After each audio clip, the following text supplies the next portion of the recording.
ஞானபுரம்.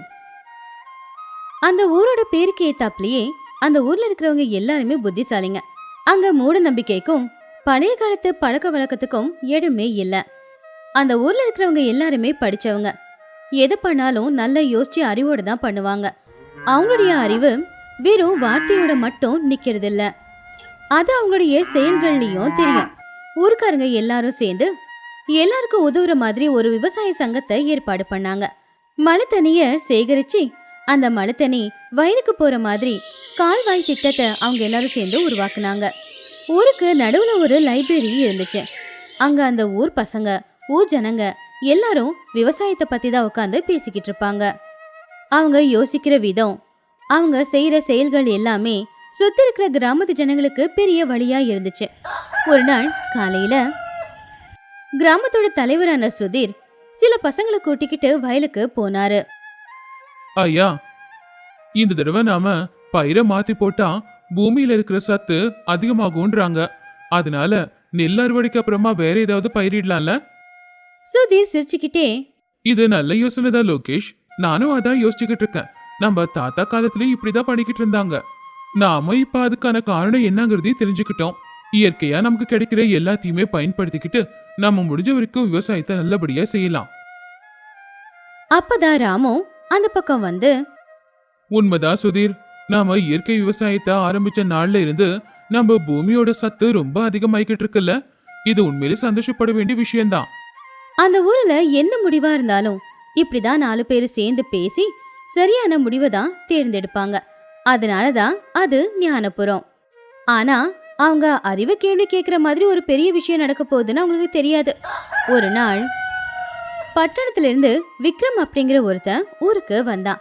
அவன் கோட்டு சோட்டு போட்டிருந்தான். பாக்குறதுக்கு ஏதோ பெரிய கம்பெனி அதிகாரி மாதிரி இருந்தான். அவன் நேரா கிராம பஞ்சாயத்து கிட்ட வந்து கிராமத்து ஜனங்க கிட்ட பேசணும் அப்படின்னு கேட்டுக்கிட்டான்.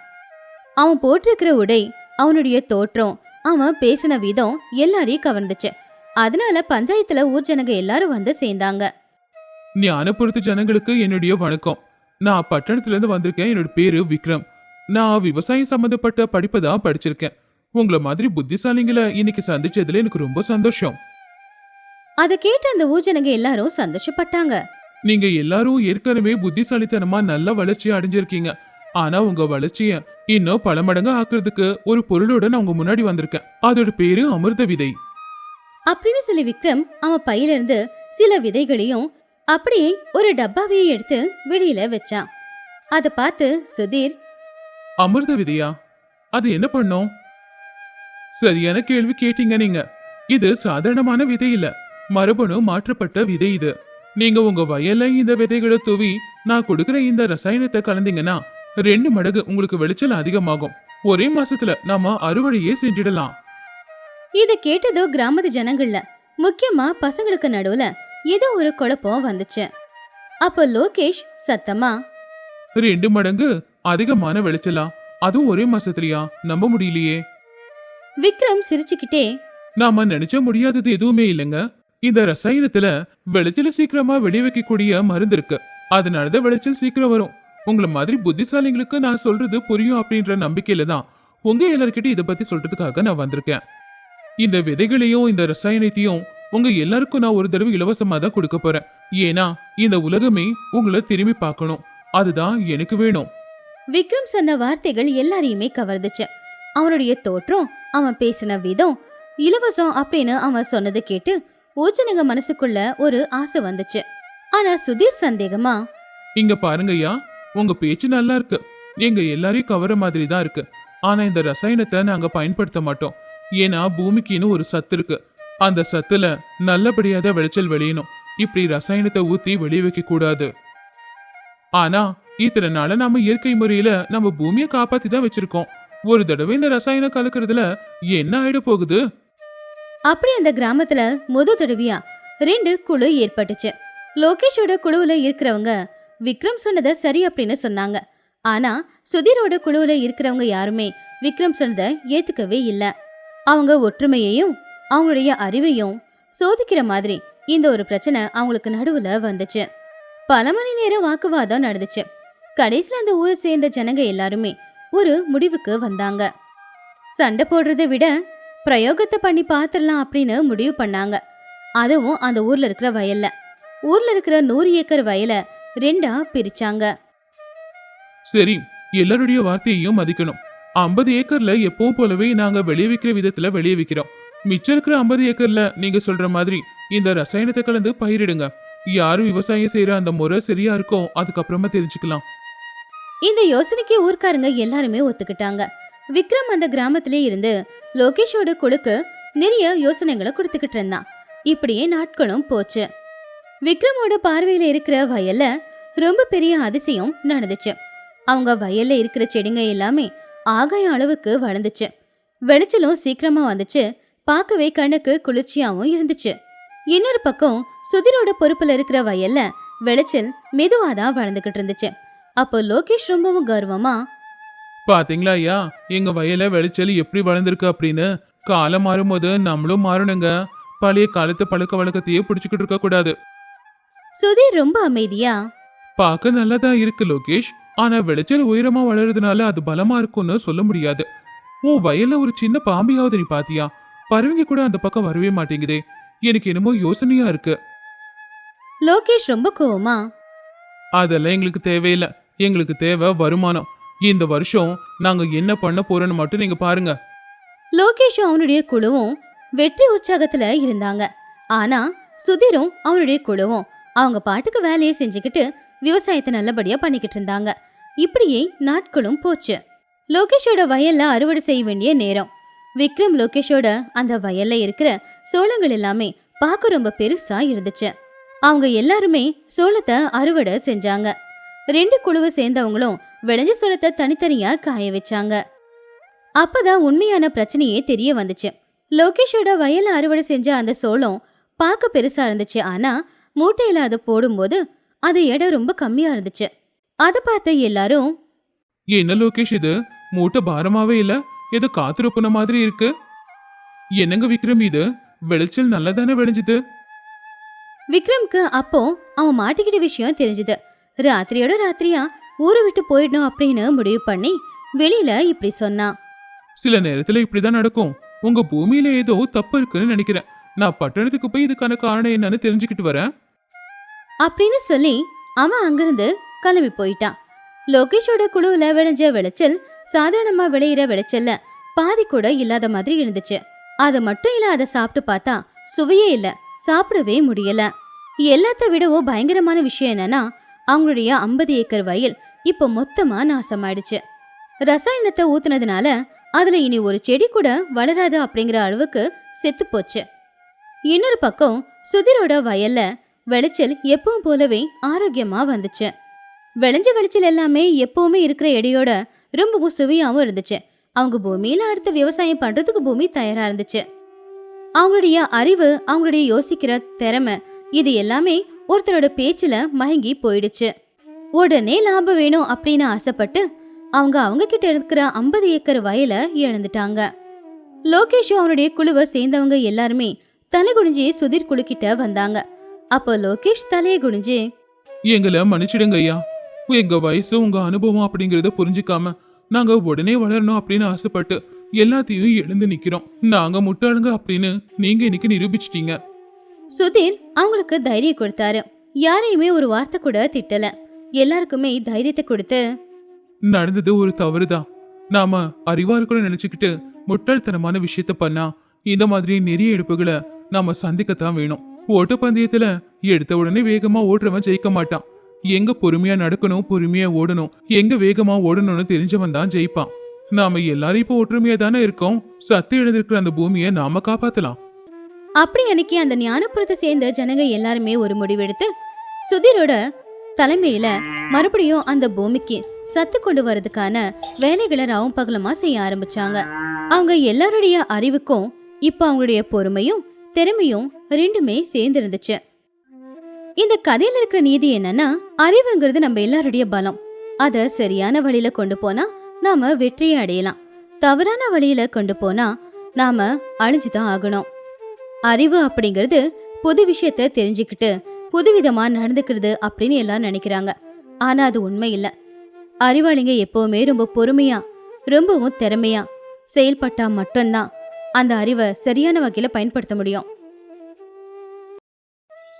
ஊருக்கு நடுவுல இருந்த ராமுவோட கடைக்கு முன்னாடி கோவில் பூசாரி சீனு கோவிந்தா உட்காந்துக்கிட்டு இருந்தாங்க. ராமு கடையில பொருட்களை அடுக்கி வச்சுக்கிட்டு இருந்தான். என்னங்க பூசாரி ஐயா, இப்பெல்லாம் அதிகமா மழை பெஞ்சு வயலெல்லாம் தண்ணி தேங்கி நிக்குதே.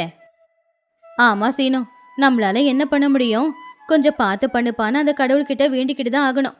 இந்த நேரத்துல ஒருத்தங்களுக்கு இன்னொருத்தங்க உதவியா இருக்கணும். நீங்க சொல்றது உண்மைதாங்க பூசாரி. நம்ம ஊர்ல எல்லாரும் நல்லவங்க தான். ஆனா இந்த வீரையாவை பத்தி யோசிச்சாதான். எல்லாரும் ஒரு பெருமூச்சு விட்டாங்க.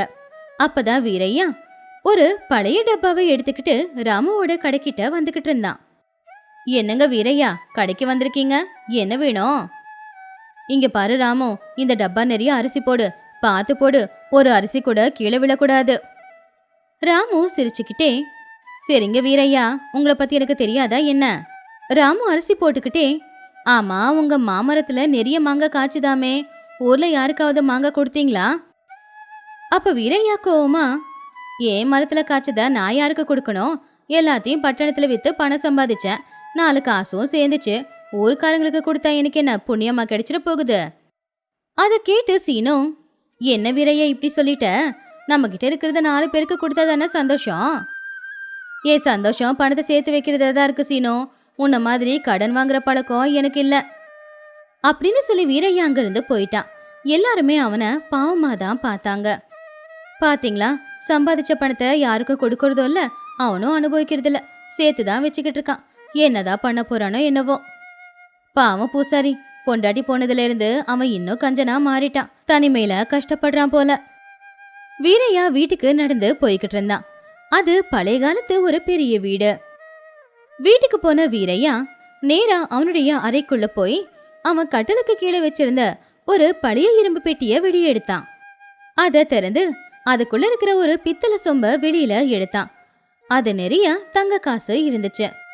வீரையா அதை பார்த்து சந்தோஷமா 1 2 3 99 100. இந்த சத்தம் எவ்வளவு நல்லா இருக்கு. இதுதான் என்னோட பலம். நண்பர்கள் சொந்தக்காரங்க எல்லாருமே ஏமாத்துக்காரங்க தான்.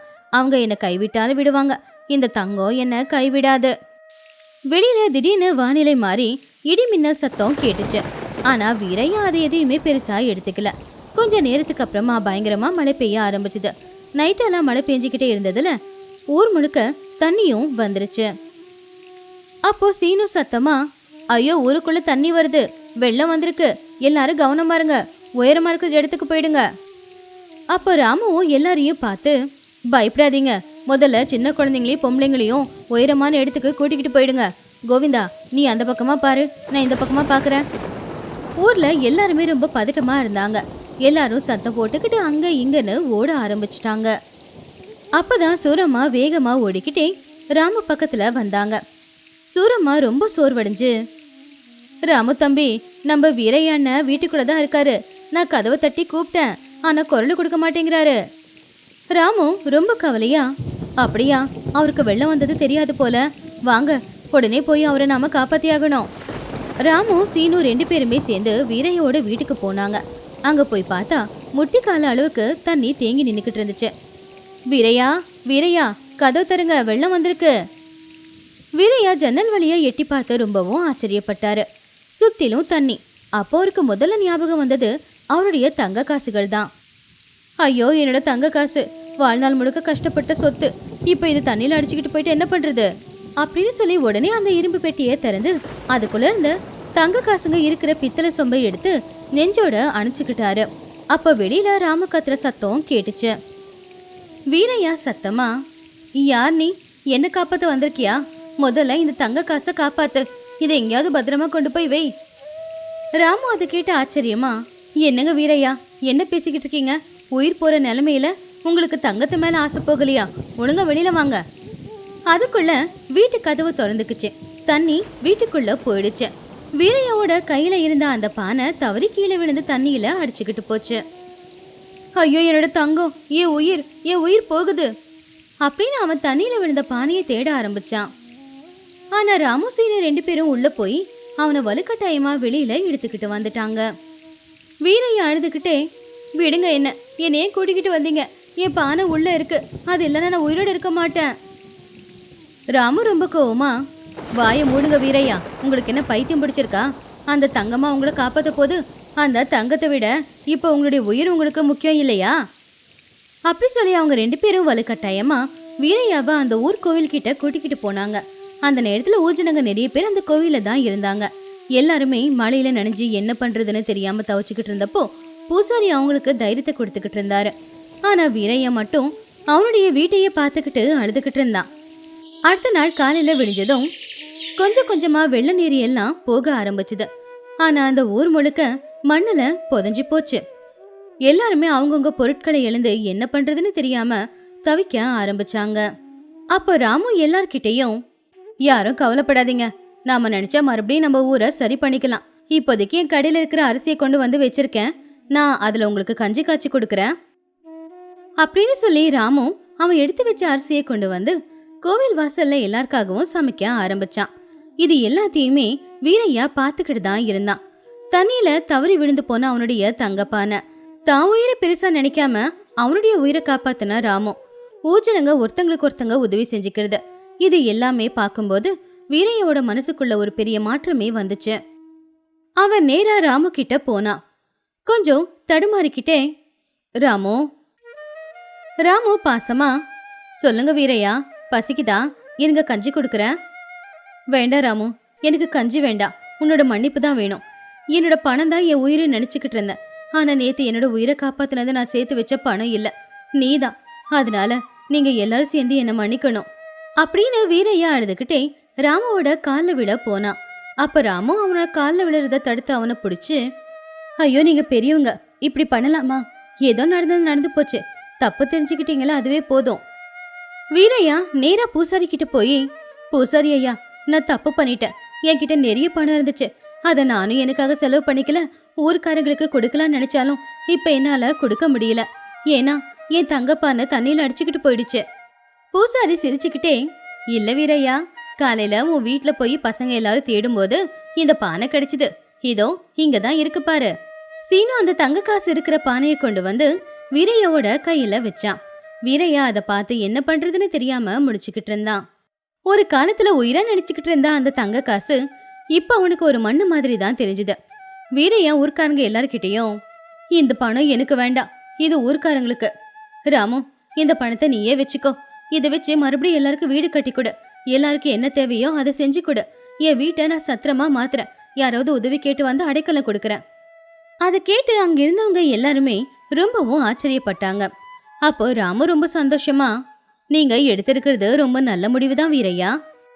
அத கேட்ட உடனே வீரையாவோட முகத்துல ஒரு சந்தோஷம் இருந்துச்சு. இல்ல ராமு, இப்பதான் நான் பெரிய பணக்காரனாவே எனக்கு தோணுது, 4 பேருக்கு பகிர்ந்து